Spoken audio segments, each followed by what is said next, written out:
So 1 month passed and then another. Just before the new year his brother-in-law came to town and stayed at their house. Ivan Ilyich was at the law courts and Praskovia Fedorovna had gone shopping. When Ivan Ilyich came home and entered his study he found his brother-in-law there, a healthy, florid man, unpacking his portmanteau himself. He raised his head on hearing Ivan Ilyich's footsteps and looked up at him for a moment without a word. That stare told Ivan Ilyich everything. His brother-in-law opened his mouth to utter an exclamation of surprise but checked himself, and that action confirmed it all. "I have changed, eh?" "Yes, there is a change." And after that, try as he would to get his brother-in-law to return to the subject of his looks, the latter would say nothing about it. Praskovia Fedorovna came home and her brother went out to her. Ivan Ilyich locked the door and began to examine himself in the glass, first full face, then in profile. He took up a portrait of himself taken with his wife, and compared it with what he saw in the glass.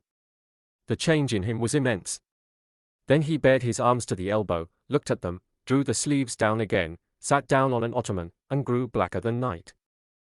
No, this won't do," he said to himself, and jumped up, went to the table, took up some law papers and began to read them, but could not continue. He unlocked the door and went into the reception room. The door leading to the drawing room was shut. He approached it on tiptoe and listened. "No, you are exaggerating," Praskovia Fedorovna was saying. "Exaggerating? Don't you see it? Why, he's a dead man. Look at his eyes, there's no life in them. But what is it that is wrong with him? No one knows. Nikolaevich, that was another doctor, said something, but I don't know what. And Leshkatitsky, this was the celebrated specialist, said quite the contrary." Ivan Ilyich walked away, went to his own room, lay down, and began musing. The kidney, a floating kidney. He recalled all the doctors had told him of how it detached itself and swayed about. And by an effort of imagination he tried to catch that kidney and arrest it and support it. So little was needed for this, it seemed to him. No, I'll go to see Peter Ivanovich again. That was the friend whose friend was a doctor. He rang, ordered the carriage, and got ready to go. "Where are you going, Jean?" asked his wife with a specially sad and exceptionally kind look. This exceptionally kind look irritated him. He looked morosely at her. "I must go to see Peter Ivanovich." He went to see Peter Ivanovich, and together they went to see his friend, the doctor.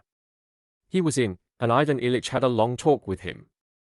Reviewing the anatomical and physiological details of what in the doctor's opinion was going on inside him, he understood it all. There was something, a small thing, in the vermiform appendix. It might all come right. Only stimulate the energy of one organ and check the activity of another, then absorption would take place and everything would come right. He got home rather late for dinner, ate his dinner, and conversed cheerfully, but could not for a long time bring himself to go back to work in his room. At last, however, he went to his study and did what was necessary, but the consciousness that he had put something aside, an important, intimate matter which he would revert to when his work was done, never left him. When he had finished his work he remembered that this intimate matter was the thought of his vermiform appendix. But he did not give himself up to it, and went to the drawing room for tea. There were callers there, including the examining magistrate who was a desirable match for his daughter, and they were conversing, playing the piano, and singing. Ivan Ilyich, as Praskovia Fedorovna remarked, spent that evening more cheerfully than usual, but he never for a moment forgot that he had postponed the important matter of the appendix. At 11 o'clock he said good night and went to his bedroom. Since his illness he had slept alone in a small room next to his study.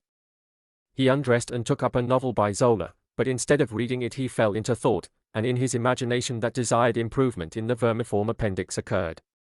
There was the absorption and evacuation and the re-establishment of normal activity.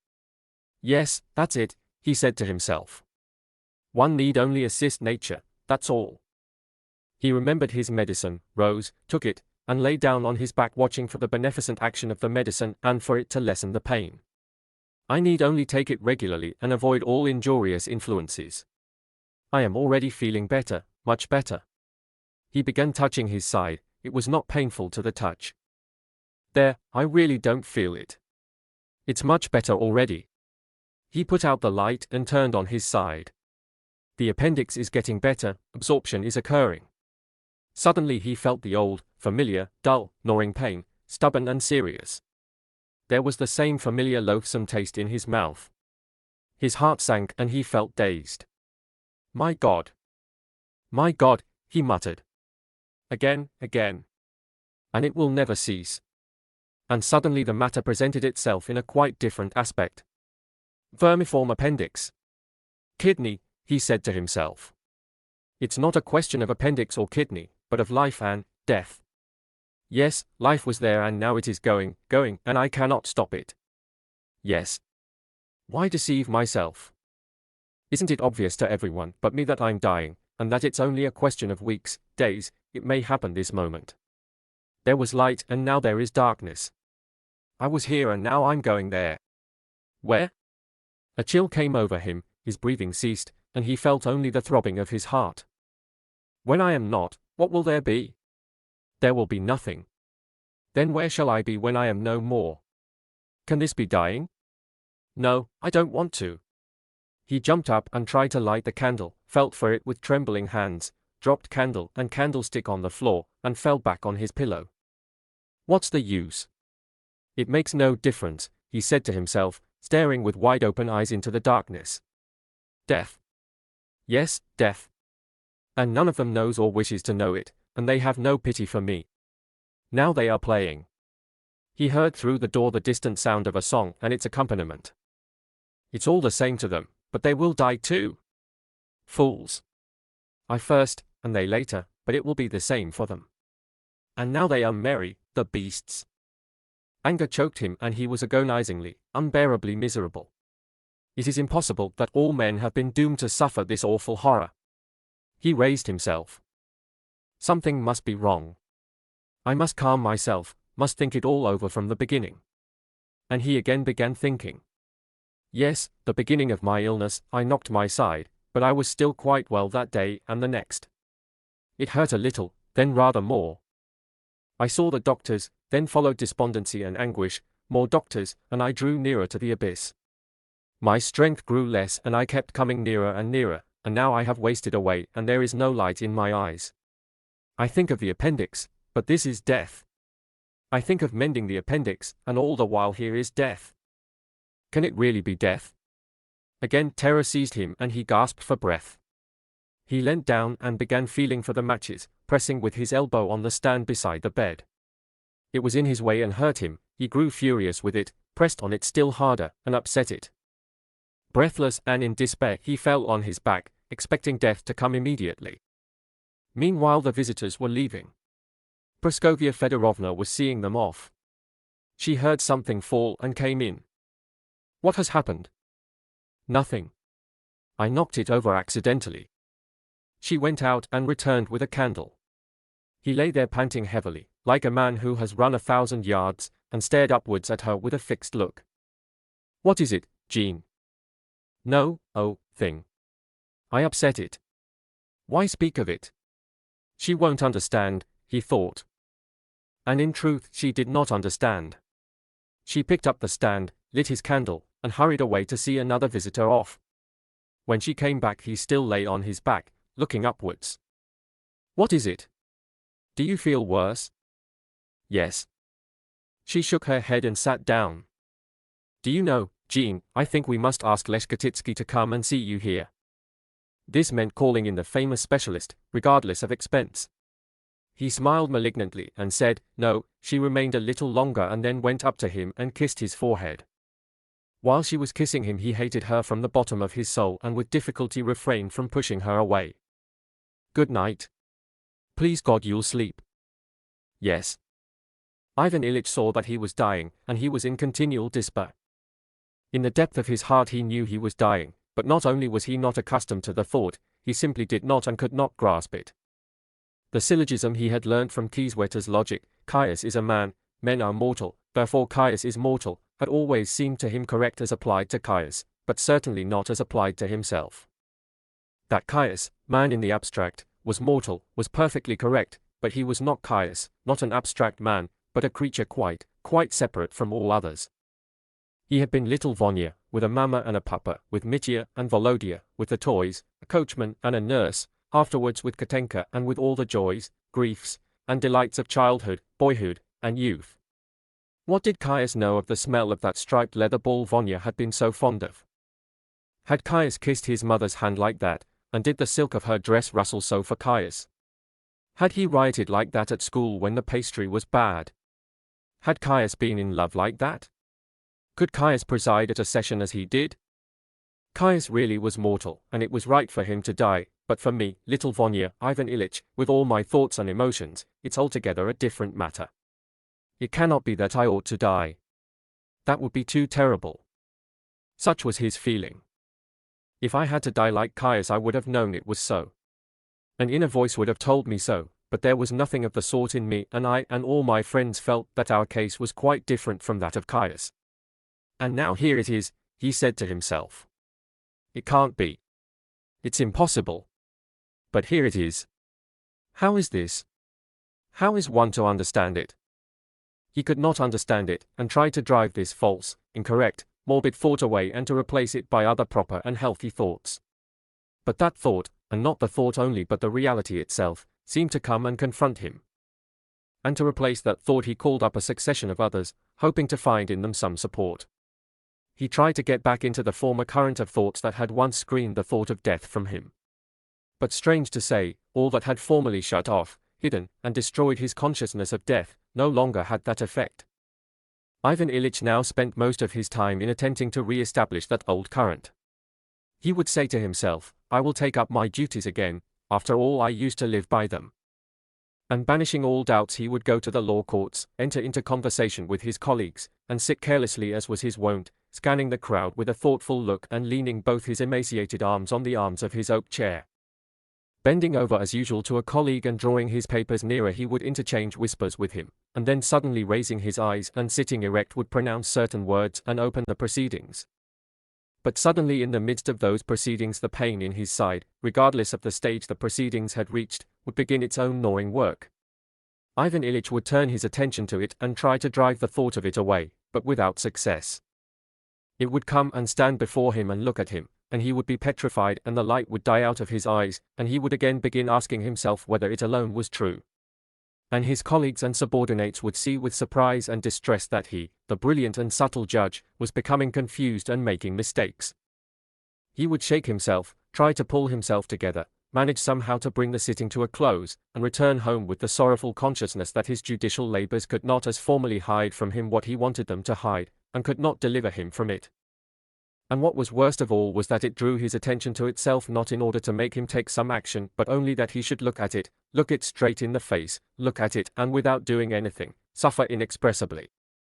And to save himself from this condition Ivan Ilyich looked for consolations, new screens, and new screens were found and for a while seemed to save him, but then they immediately fell to pieces or rather became transparent, as if it penetrated them and nothing could veil it. In these latter days he would go into the drawing room he had arranged, that drawing room where he had fallen and for the sake of which, how bitterly ridiculous it seemed, he had sacrificed his life, for he knew that his illness originated with that knock. He would enter and see that something had scratched the polished table. He would look for the cause of this and find that it was the bronze ornamentation of an album that had got bent.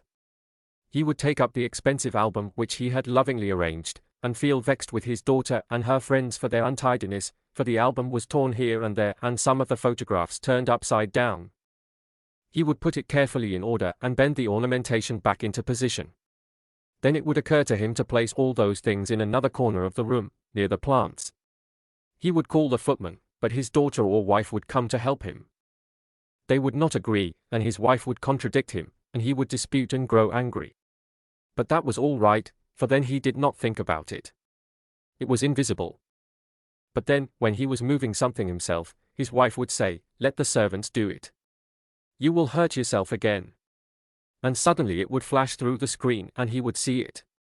It was just a flash, and he hoped it would disappear, but he would involuntarily pay attention to his side. It sits there as before, gnawing just the same.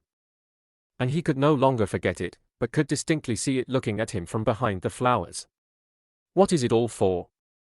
It really is so. I lost my life over that curtain as I might have done when storming a fort. Is that possible? How terrible and how stupid. It can't be true. It can't, but it is. He would go to his study, lie down, and again be alone with it, face to face with it. And nothing could be done with it except to look at it and shudder. How it happened it is impossible to say because it came about step by step, unnoticed, but in the 3rd month of Ivan Ilyich's illness, his wife, his daughter, his son, his acquaintances, the doctors, the servants, and above all he himself, were aware that the whole interest he had for other people was whether he would soon vacate his place, and at last release the living from the discomfort caused by his presence and be himself released from his sufferings. He slept less and less. He was given opium and hypodermic injections of morphine, but this did not relieve him. The dull depression he experienced in a somnolent condition at first gave him a little relief, but only as something new. Afterwards it became as distressing as the pain itself, or even more so. Special foods were prepared for him by the doctor's orders, but all those foods became increasingly distasteful and disgusting to him. For his excretions also special arrangements had to be made, and this was a torment to him every time, a torment from the uncleanliness, the unseemliness, and the smell, and from knowing that another person had to take part in it. But just through this most unpleasant matter, Ivan Ilyich obtained comfort. Gerasim, the butler's young assistant, always came in to carry the things out. Gerasim was a clean, fresh peasant lad, grown stout on town food and always cheerful and bright. At first the sight of him, in his clean Russian peasant costume, engaged on that disgusting task embarrassed Ivan Ilyich. Once when he got up from the commode too weak to draw up his trousers, he dropped into a soft armchair and looked with horror at his bare, enfeebled thighs with the muscles so sharply marked on them. Gerasim, with a firm light tread, his heavy boots emitting a pleasant smell of tar and fresh winter air, came in wearing a clean Hessian apron, the sleeves of his print shirt tucked up over his strong bare young arms, and refraining from looking at his sick master out of consideration for his feelings, and restraining the joy of life that beamed from his face, he went up to the commode. "Gerasim," said Ivan Ilyich in a weak voice. Gerasim started, evidently afraid he might have committed some blunder, and with a rapid movement turned his fresh, kind, simple young face which just showed the first downy signs of a beard. "Yes, sir? That must be very unpleasant for you. You must forgive me. I am helpless." "Oh, why, sir," and Gerasim's eyes beamed and he showed his glistening white teeth, "what's a little trouble? It's a case of illness with you, sir." And his deft strong hands did their accustomed task, and he went out of the room stepping lightly. 5 minutes later he as lightly returned. Ivan Ilyich was still sitting in the same position in the armchair. "Gerasim," he said when the latter had replaced the freshly washed utensil, "please come here and help me." Gerasim went up to him. "Lift me up. It is hard for me to get up, and I have sent Dmitri away." Gerasim went up to him, grasped his master with his strong arms deftly but gently, in the same way that he stepped, lifted him, supported him with one hand, and with the other drew up his trousers and would have set him down again, but Ivan Ilyich asked to be led to the sofa. Gerasim, without an effort and without apparent pressure, led him, almost lifting him, to the sofa and placed him on it. "Thank you. How easily and well you do it all." Gerasim smiled again and turned to leave the room. But Ivan Ilyich felt his presence such a comfort that he did not want to let him go. "One thing more, please move up that chair." "No, the other one, under my feet. It is easier for me when my feet are raised." Gerasim brought the chair, set it down gently in place, and raised Ivan Ilyич's legs on it. It seemed to Ivan Ilyich that he felt better while Gerasim was holding up his legs. "It's better when my legs are higher," he said. "Place that cushion under them." Gerasim did so. He again lifted the legs and placed them, and again Ivan Ilyich felt better while Gerasim held his legs. When he set them down, Ivan Ilyich fancied he felt worse. "Gerasim," he said, "are you busy now?" "Not at all, sir," said Gerasim, who had learned from the townsfolk how to speak to gentlefolk. "What have you still to do?" "What have I to do? I've done everything except chopping the logs for tomorrow." "Then hold my legs up a bit higher, can you?" "Of course I can."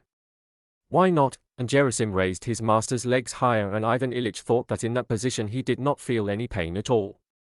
"And how about the logs?" "Don't trouble about that, sir. There's plenty of time."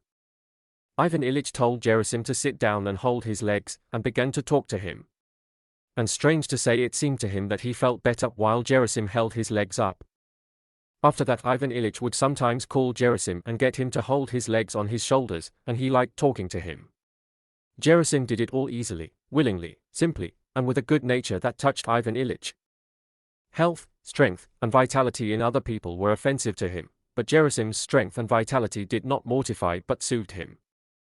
What tormented Ivan Ilyich most was the deception, the lie, which for some reason they all accepted, that he was not dying but was simply ill, and he only need keep quiet and undergo a treatment, and then something very good would result. He however knew that do what they would, nothing would come of it, only still more agonizing suffering and death. This deception tortured him, their not wishing to admit what they all knew and what he knew, but wanting to lie to him concerning his terrible condition, and wishing and forcing him to participate in that lie. Those lies enacted over him on the eve of his death and destined to degrade this awful, solemn act to the level of their visitings, their curtains, their sturgeon for dinner, were a terrible agony for Ivan Ilyich. And strangely enough, many times when they were going through their antics over him, he had been within a hairbreadth of calling out to them, "Stop lying. You know and I know that I am dying. Then at least stop lying about it." But he had never had the spirit to do it. The awful, terrible act of his dying was, he could see, reduced by those about him to the level of a casual, unpleasant, and almost indecorous incident, as if someone entered a drawing-room diffusing an unpleasant odor, and this was done by that very decorum which he had served all his life long. He saw that no one felt for him, because no one even wished to grasp his position. Only Gerasim recognized it and pitied him. And so Ivan Ilyich felt at ease only with him. He felt comforted when Gerasim supported his legs, sometimes all night long, and refused to go to bed, saying, "Don't you worry, Ivan Ilyich. I'll get sleep enough later on," or when he suddenly became familiar and exclaimed, "If you weren't sick it would be another matter, but as it is, why should I grudge a little trouble?" Gerasim alone did not lie, everything showed that he alone understood the facts of the case and did not consider it necessary to disguise them, but simply felt sorry for his emaciated and enfeebled master. Once when Ivan Ilyich was sending him away he even said straight out, "We shall all of us die, so why should I grudge a little trouble?"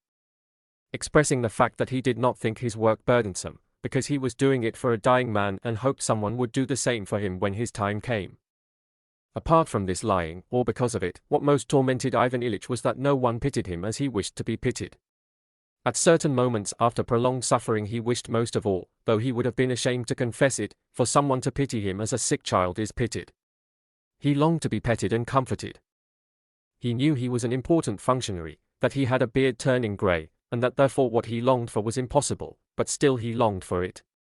And in Gerasim's attitude towards him there was something akin to what he wished for, and so that attitude comforted him.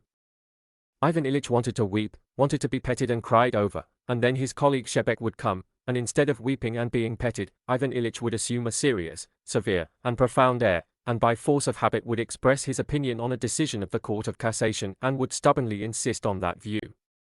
This falsity around him and within him did more than anything else to poison his last days. It was morning. He knew it was morning because Gerasim had gone, and Peter the footman had come and put out the candles, drawn back one of the curtains, and begun quietly to tidy up. Whether it was morning or evening, Friday or Sunday, made no difference, it was all just the same, the gnawing, unmitigated, agonizing pain, never ceasing for an instant, the consciousness of life inexorably waning but not yet extinguished, the approach of that ever-dreaded and hateful death which was the only reality, and always the same falsity. What were days, weeks, hours, in such a case? "Will you have some tea, sir?" He wants things to be regular, and wishes the gentlefolk to drink tea in the morning, thought Ivan Ilyich, and only said, "No." "Wouldn't you like to move on to the sofa, sir?" He wants to tidy up the room, and I'm in the way. I am uncleanliness and disorder, he thought, and said only, "No, leave me alone." The man went on bustling about. Ivan Ilyich stretched out his hand. Peter came up, ready to help. "What is it, sir?" "My watch." Peter took the watch which was close at hand and gave it to his master. 8:30. "Are they up?" "No, sir, except Vladimir Ivanovich, the son, who has gone to school. Praskovia Fedorovna ordered me to wake her if you asked for her." "Shall I do so?" "No, there's no need to. Perhaps I'd better have some tea," he thought, and added aloud, "Yes, bring me some tea." Peter went to the door, but Ivan Ilyich dreaded being left alone. How can I keep him here? Oh yes, my medicine. Peter, give me my medicine. Why not? Perhaps it may still do some good. He took a spoonful and swallowed it. No, it won't help. It's all tomfoolery, all deception, he decided as soon as he became aware of the familiar, sickly, hopeless taste. No, I can't believe in it any longer. But the pain, why this pain? If it would only cease just for a moment. And he moaned. Peter turned towards him. It's all right. Go and fetch me some tea. Peter went out. Left alone, Ivan Ilyich groaned not so much with pain, terrible though that was, as from mental anguish. Always and forever the same, always these endless days and nights. If only it would come quicker. If only what would come quicker? Death, darkness, no, no. Anything rather than death. When Peter returned with the tea on a tray, Ivan Ilyich stared at him for a time in perplexity, not realizing who and what he was. Peter was disconcerted by that look, and his embarrassment brought Ivan Ilyich to himself. Oh, tea? All right, put it down. Only help me to wash and put on a clean shirt. And Ivan Ilyich began to wash. With pauses for rest, he washed his hands and then his face, cleaned his teeth, brushed his hair, looked in the glass.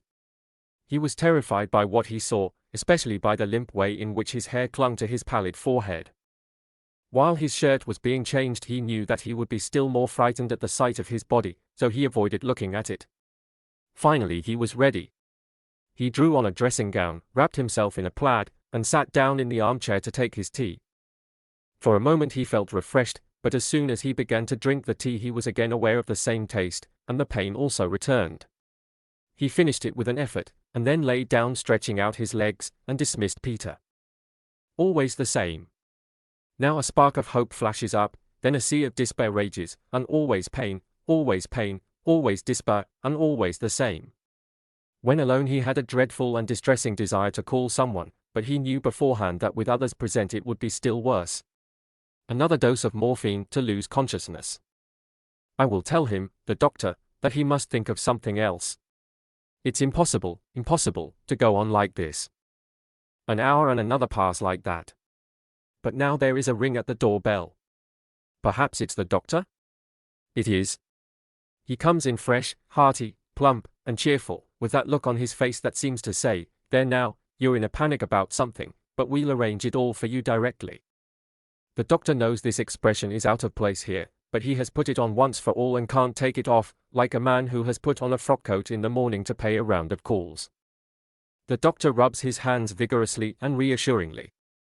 Brr! How cold it is! There's such a sharp frost, just let me warm myself, he says, as if it were only a matter of waiting till he was warm, and then he would put everything right. Well now, how are you? Ivan Ilyich feels that the doctor would like to say, well, how are our affairs, but that even he feels that this would not do, and says instead, what sort of a night have you had? Ivan Ilyich looks at him as much as to say, you really never ashamed of lying? But the doctor does not wish to understand this question, and Ivan Ilyich says, just as terrible as ever. The pain never leaves me and never subsides. If only something. Yes, you sick people are always like that. There, now I think I am warm enough. Even Praskovia Fedorovna, who is so particular, could find no fault with my temperature. Well, now I can say good morning, and the doctor presses his patient's hand. Then dropping his former playfulness, he begins with a most serious face to examine the patient, feeling his pulse and taking his temperature, and then begins the sounding and auscultation.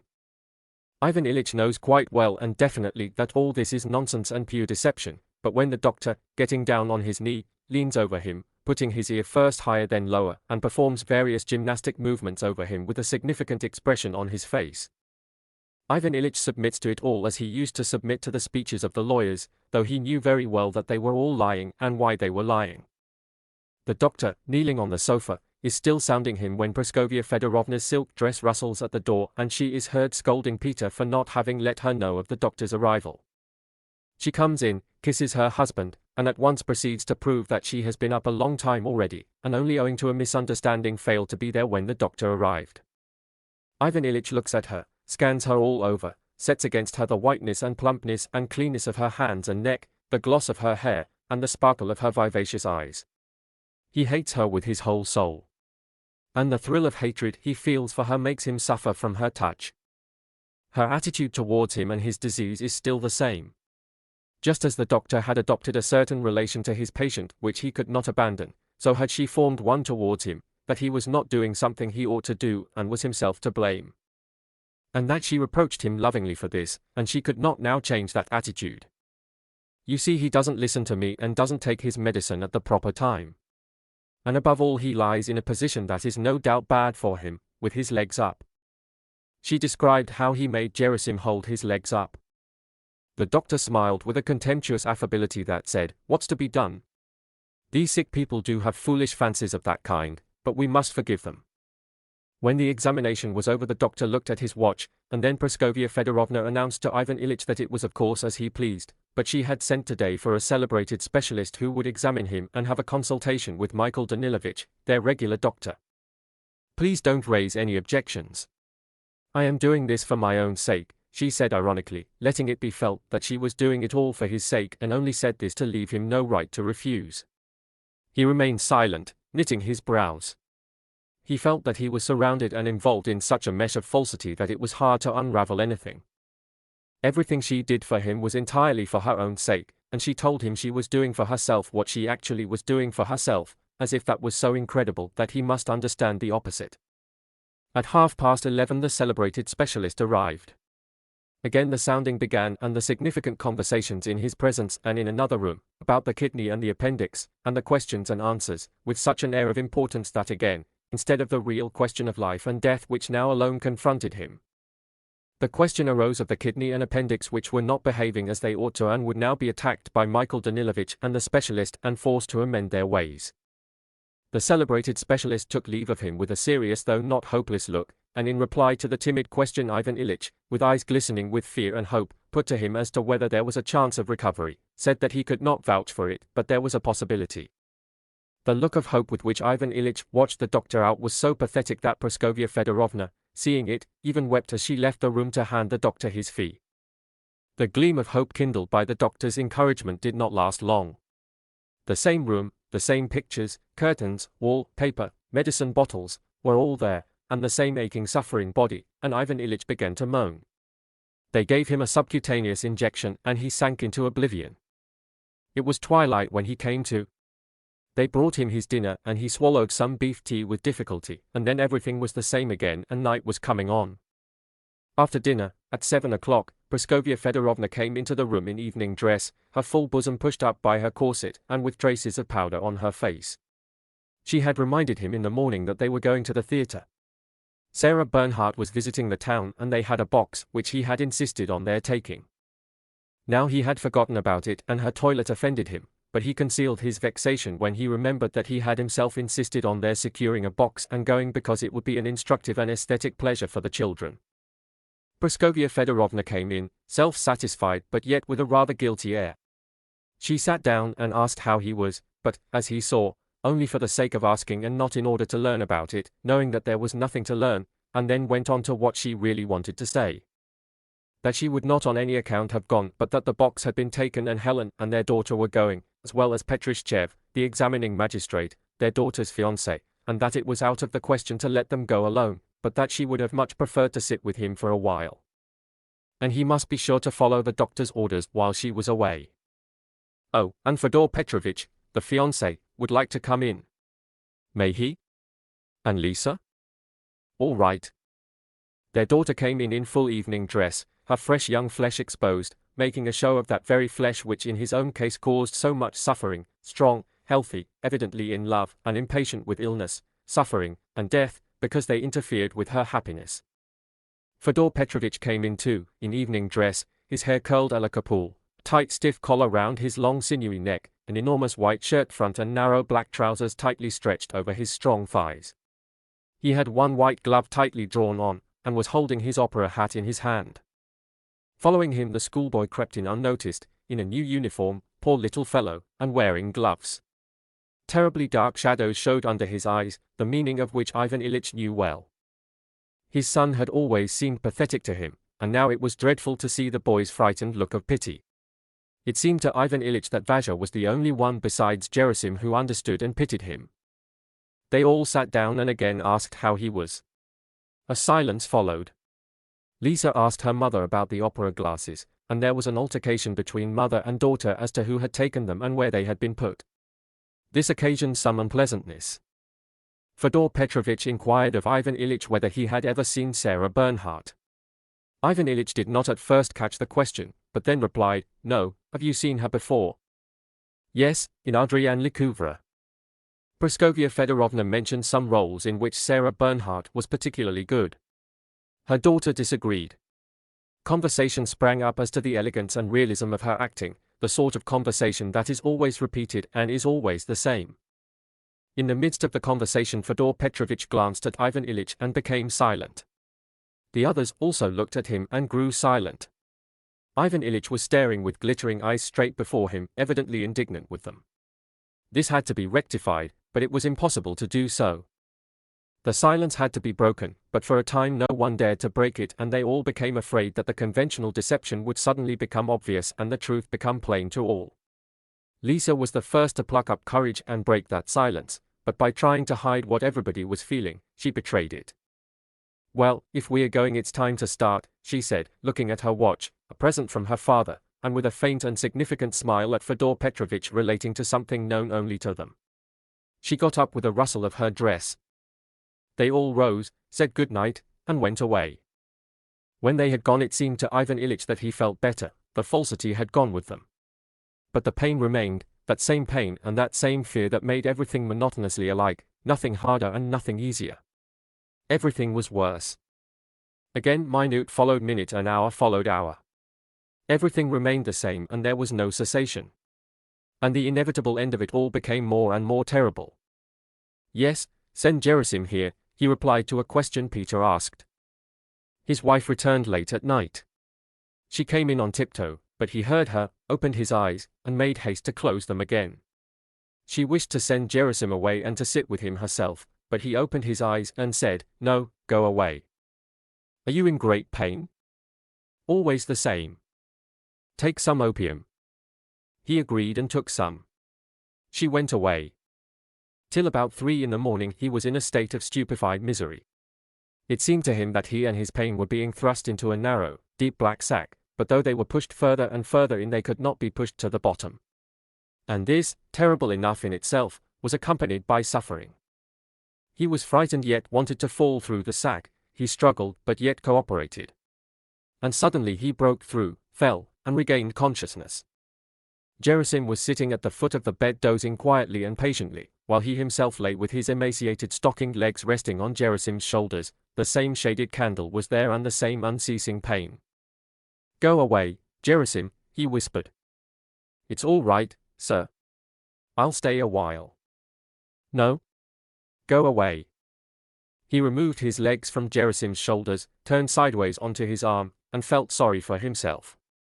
He only waited till Gerasim had gone into the next room and then restrained himself no longer but wept like a child. He wept on account of his helplessness, his terrible loneliness, the cruelty of man, the cruelty of God, and the absence of God. "Why hast thou done all this? Why hast thou brought me here? Why dost thou torment me so terribly?" He did not expect an answer and yet wept because there was no answer and could be none. The pain again grew more acute, but he did not stir and did not call. He said to himself, "Go on. Strike me. But what is it for? What have I done to thee? What is it for?" Then he grew quiet and not only ceased weeping but even held his breath and became all attention. It was as though he were listening not to an audible voice but to the voice of his soul, to the current of thoughts arising within him. "What is it you want?" was the first clear conception capable of expression in words, that he heard. "What do you want? What do you want?" he repeated to himself. "What do I want? To live and not to suffer," he answered. And again he listened with such concentrated attention that even his pain did not distract him. "To live? How?" asked his inner voice. "Why, to live as I used to, well and pleasantly." "As you lived before, well and pleasantly," the voice repeated. And in imagination he began to recall the best moments of his pleasant life. But strange to say, none of those best moments of his pleasant life now seemed at all what they had then seemed, none of them except the first recollections of childhood. There, in childhood, there had been something really pleasant with which it would be possible to live if it could return. But the child who had experienced that happiness existed no longer, it was like a reminiscence of somebody else. As soon as the period began which had produced the present Ivan Ilyich, all that had then seemed joys now melted before his sight and turned into something trivial and often nasty. And the further he departed from childhood and the nearer he came to the present, the more worthless and doubtful were the joys. This began with the school of law. A little that was really good was still found there. There was light-heartedness, friendship, and hope. But in the upper classes there had already been fewer of such good moments. Then during the first years of his official career, when he was in the service of the governor, some pleasant moments again occurred. They were the memories of love for a woman. Then all became confused and there was still less of what was good. Later on again there was still less that was good, and the further he went the less there was. His marriage, a mere accident, then the disenchantment that followed it, his wife's bad breath and the sensuality and hypocrisy, then that deadly official life and those preoccupations about money, a year of it, and 2, and 10, and 20, and always the same thing. And the longer it lasted the more deadly it became. It is as if I had been going downhill while I imagined I was going up. And that is really what it was. I was going up in public opinion, but to the same extent life was ebbing away from me. And now it is all done and there is only death. Then what does it mean? Why? It can't be that life is so senseless and horrible. But if it really has been so horrible and senseless, why must I die and die in agony? There is something wrong. Maybe I did not live as I ought to have done, it suddenly occurred to him. But how could that be, when I did everything properly, he replied, and immediately dismissed from his mind this, the sole solution of all the riddles of life and death, as something quite impossible. Then what do you want now? To live? Live how? Live as you lived in the law courts when the usher proclaimed the judge is coming.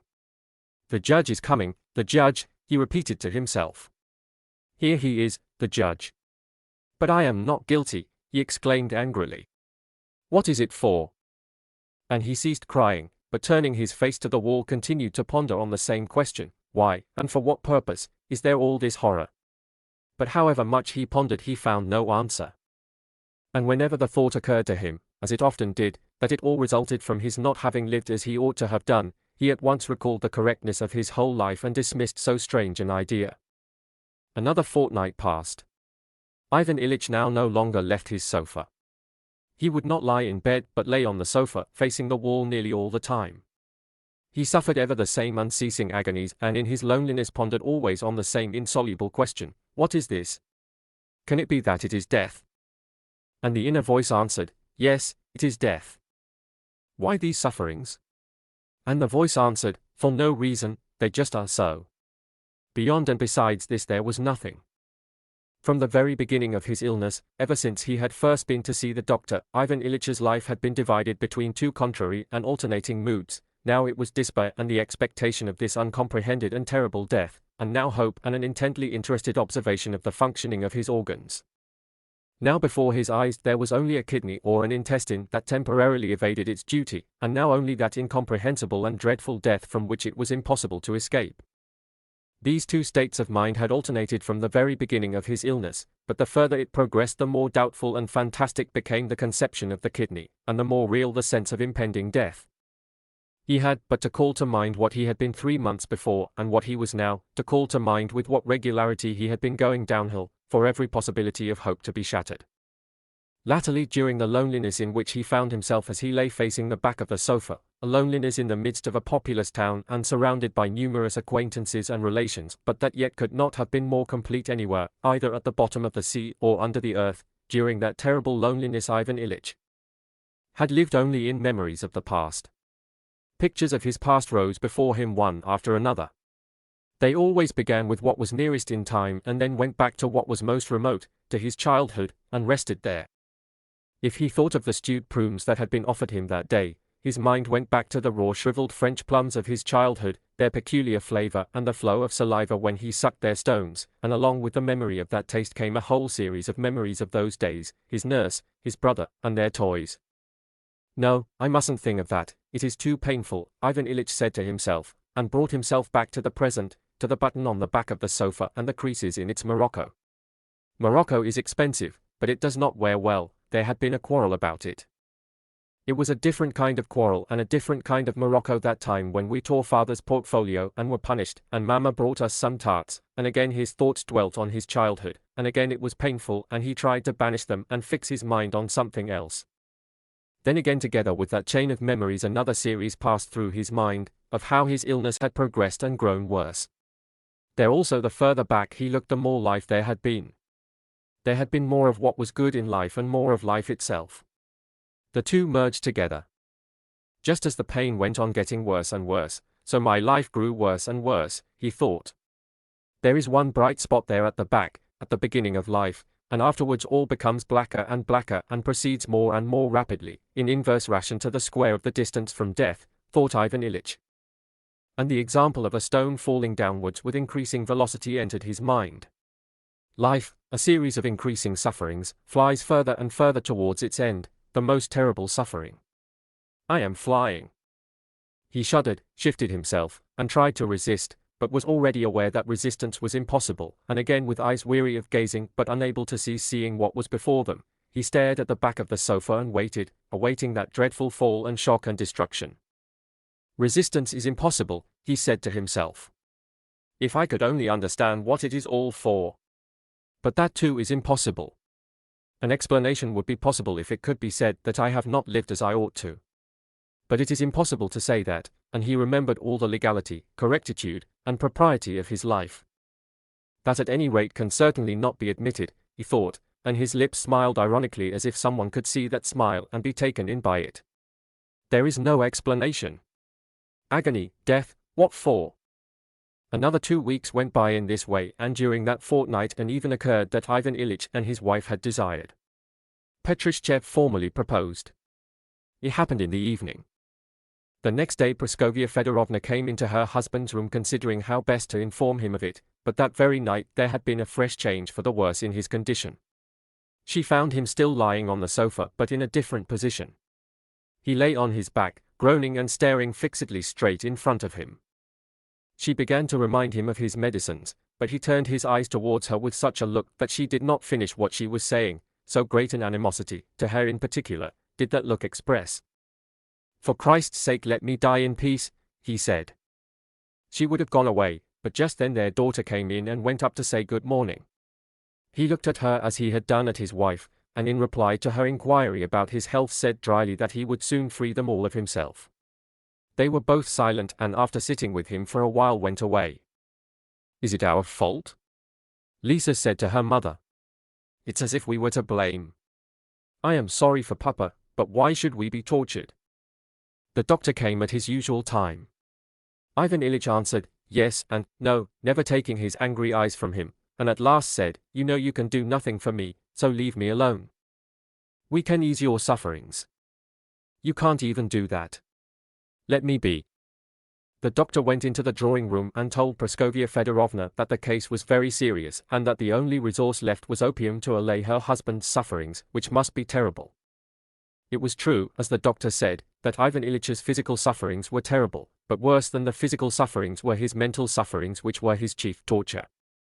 His mental sufferings were due to the fact that night, as he looked at Gerasim's sleepy, good-natured face with its prominent cheekbones, the question suddenly occurred to him, what if my whole life has been wrong?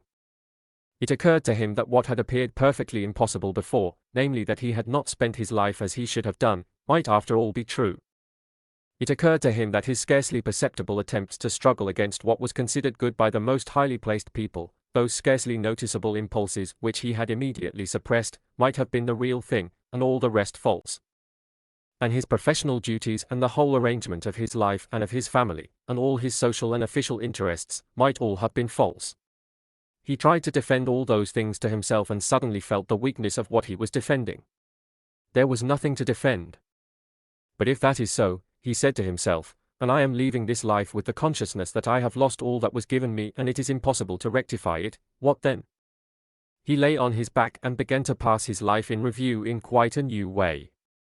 In the morning when he saw first his footman, then his wife, then his daughter, and then the doctor, Their every word and movement confirmed to him the awful truth that had been revealed to him during the night.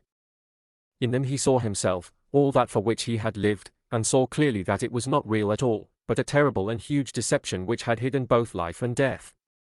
This consciousness intensified his physical suffering tenfold.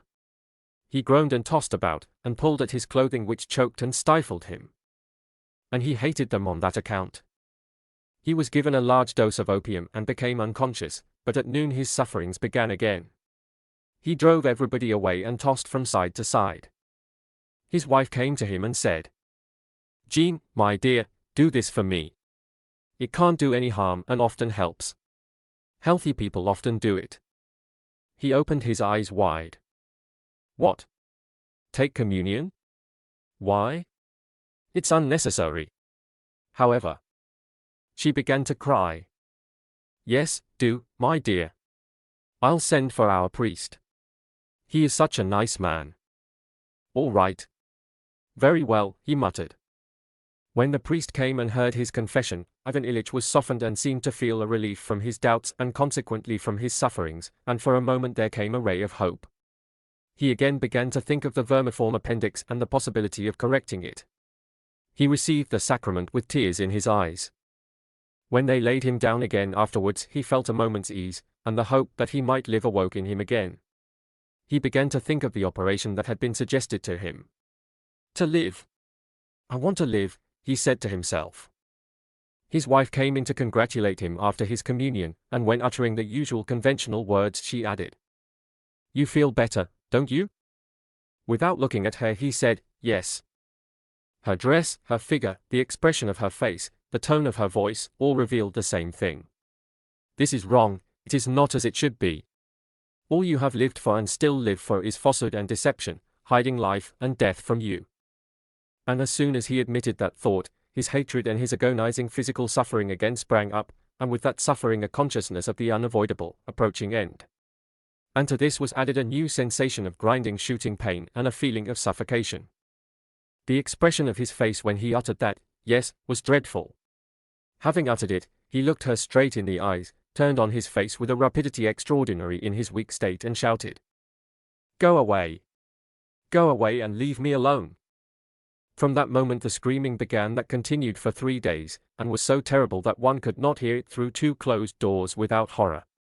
At the moment he answered, his wife realized that he was lost, that there was no return, that the end had come, the very end, and his doubts were still unsolved and remained doubts. "Oh! Oh! Oh!" he cried in various intonations. He had begun by screaming, "I won't," and continued screaming on the letter O. For 3 whole days, during which time did not exist for him, he struggled in that black sack into which he was being thrust by an invisible, resistless force. He struggled as a man condemned to death struggles in the hands of the executioner, knowing that he cannot save himself. And every moment he felt that despite all his efforts he was drawing nearer and nearer to what terrified him. He felt that his agony was due to his being thrust into that black hole and still more to his not being able to get right into it. He was hindered from getting into it by his conviction that his life had been a good one. That very justification of his life held him fast and prevented his moving forward, and it caused him the most torment of all. Suddenly some force struck him in the chest and side, making it still harder to breathe, and he fell through the hole, and there at the bottom was a light. What had happened to him was like the sensation one sometimes experiences in a railway carriage when one thinks one is going backwards while one is really going forwards and suddenly becomes aware of the real direction. "Yes, it was not the right thing," he said to himself, "but that's no matter. It can be done." But what is the right thing? He asked himself, and suddenly grew quiet. This occurred at the end of the 3rd day, 2 hours before his death. Just then his schoolboy son had crept softly in and gone up to the bedside. The dying man was still screaming desperately and waving his arms. His hand fell on the boy's head, and the boy caught it, pressed it to his lips, and began to cry. At that very moment Ivan Ilyich fell through and caught sight of the light, and it was revealed to him that though his life had not been what it should have been, this could still be rectified.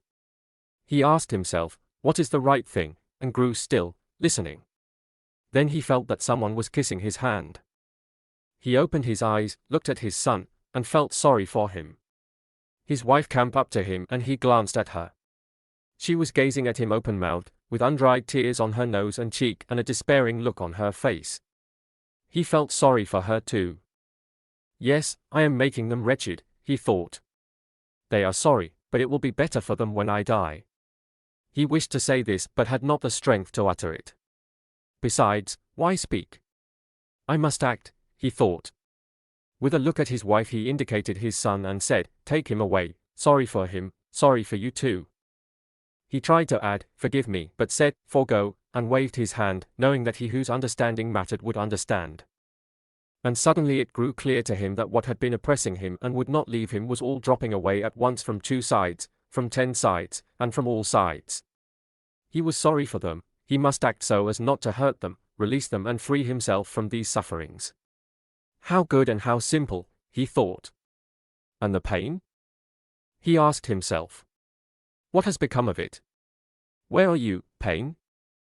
He turned his attention to it. Yes, here it is. Well, what of it? Let the pain be. And death, where is it? He sought his former accustomed fear of death and did not find it. Where is it? What death?